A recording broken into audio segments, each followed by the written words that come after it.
It seems that almost everywhere in Warhammer 40K, if you're taking one option, you're giving up the chance to do something else.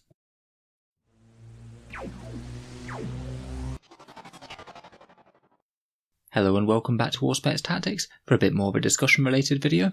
When making quite a lot of my tactics videos, there does seem to be a bit of a common theme, and whenever we make any sort of comparisons, we need to consider the opportunity cost of what we could have done otherwise.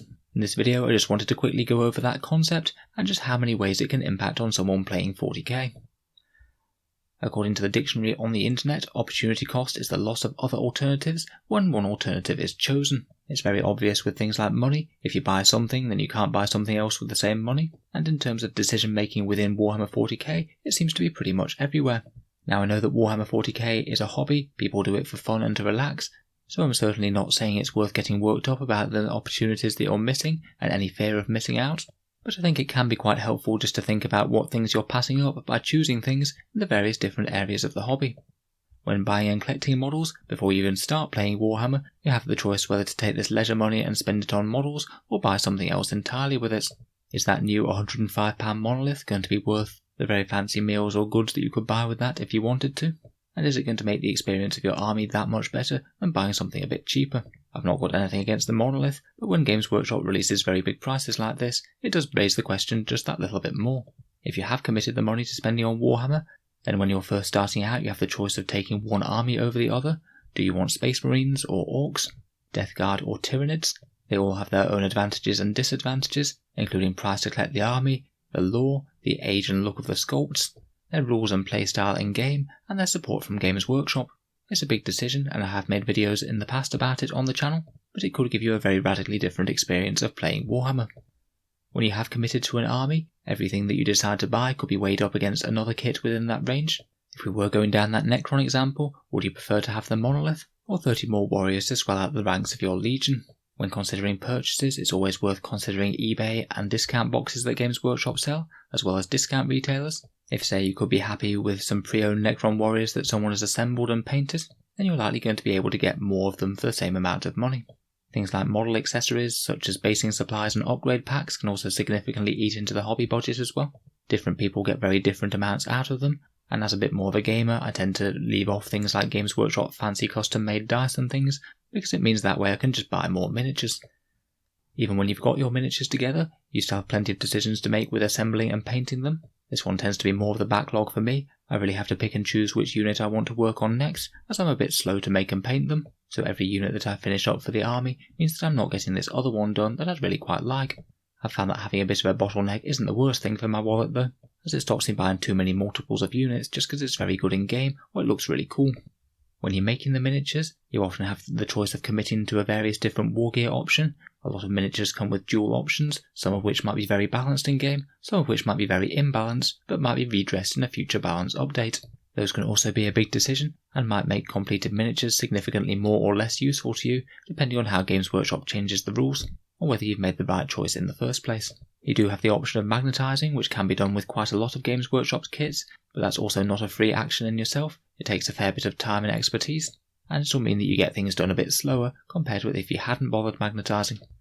When your army project is underway, you have significant choices to make when painting, what sort of technique you're going to use, and how much effort you're going to put into every single miniature to have it looking as good as possible.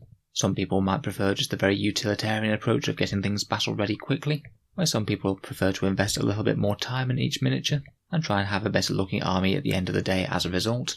Again, the more time and effort that you put into every single miniature, the fewer miniatures that you're going to have, and potentially the less chance you have of actually ever finishing the army. I think the majority of hobbyists want their force looking somewhat nice, rather than painting in an absolute hurry and it looking as good as you'd like it to. You don't really want to spend so much time per miniature, you're playing with an absolute ton of grey plastic for ages, and you only have a few gems of miniatures in between to give them a bit of colour.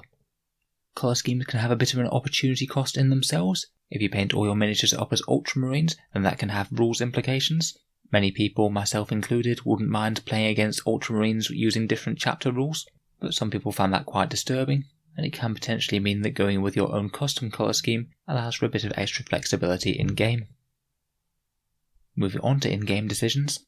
Of course, army building is pretty much an exercise in opportunity cost, as you basically always have the choice between whether you're spending the points on one miniature or another. Do you want an extra squad of marines armed with bolters to kill some infantry, or invest it in a really big tank with a big gun to blow up some heavies? It's why in more competitive lists you tend to see them be very, very streamlined. You won't see very many random upgrades that haven't been systematically applied, and almost every unit will have been trimmed out to the bare minimum that it needs to do its job. Usually when list building, I quite like to weigh up the cost of upgrades for the unit compared with having more models in the unit, and if it doesn't quite hold up to just having more guys on the table, then naturally that's going to be a better choice. There's all sorts of costs and benefits that an army list can give you, which is why it's one of the most talked about and debated subjects in Warhammer 40k. In 9th edition in particular, you've got loads of competing priorities. You want good damage output against all types, it to be tough enough to take the enemy's damage in return, preferably having all one type of target presented to the enemy if you can. You want to have very solid options for securing objectives, ideally a few good mobile elements and potential screening, and you can also potentially build to deny enemies scoring too many secondary objectives. In-game, command points are another excellent example, a finite resource that you need to squeeze the absolute most amount of value of, and multiple times per turn you're going to have the opportunity to spend command points on using other powerful actions or rerolls, and you're going to have to weigh them up against the opportunities that might come later in the game. Often it might make sense to spend them early, so you get earlier advantages in the game. Say if a few command points can delete another enemy unit, then they're going to have less chance to use it for powerful things later in the game, so the earlier you can do this the better. However, if you could hold those command points back for one more turn, when you might desperately need them to reroll a charge roll, or activate an absolutely insanely strong stratagem on a unit that's coming in, then of course you'll have to make that decision. It's maybe a little bit less obvious, but you still have the decisions to make every single time that you command a unit to do anything on the board.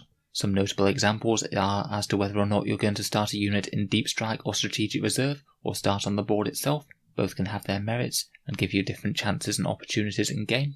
In 9th, you're often forced to make the tough decision between performing an action, securing an objective, or going forward and doing damage to kill a unit. You often have to decide whether you're doing one or the other, and it might have the potential to win or lose you the game, depending on whether you make the right call. There are plenty of other examples, such as target priority in the shooting phase. Which units do you most want to kill? I think some of the best lists and tactics in 40k often tend to keep their opponent's choices very limited, just so there isn't a clearly best option that they can do. Whichever way they go, they're going to have trouble. Say with list building and deploying, making an army that exposes their lightest, most expendable troops to the enemy fire the most, where their most important units are very hard to kill. It could give you some frustrating choices as to whether or not you want to go after the unimportant stuff that's easy to kill, or struggle to kill the actual important stuff in their force. So I know that was a bit of a ramble around the subject, and nothing in too great detail, but I think it is helpful just to be aware that you're making these decisions whenever you make actions in 40k, whether it's collecting, painting, or gaming. Again, just because you are giving up opportunities when you take things, doesn't necessarily mean that you have to stress out about every single decision, but it's usually useful to know that the decision is being made. So anyway, hope you've enjoyed the video. Feel free to tell me what you think down in the comments below, and feel free to subscribe to Auspex Tactics if you'd like to see more like this. If you've enjoyed the video and you'd like to help support the channel, then I do have a Patreon link which is down in the video description below, and it's what allows me to keep making all these videos really quite so regularly. Channel Patreon supporters get to see a video early each week, there's regular votes to see what sort of things come next on the channel, and you also get automatically entered into the monthly Auspex Tactics prize giveaway with a chance to win some big model kits. If any of that sounds good to you, or you'd like to help support the channel, the link is down in the video description below. In any case, a massive thank you for listening, and I'll hope to see you guys next time.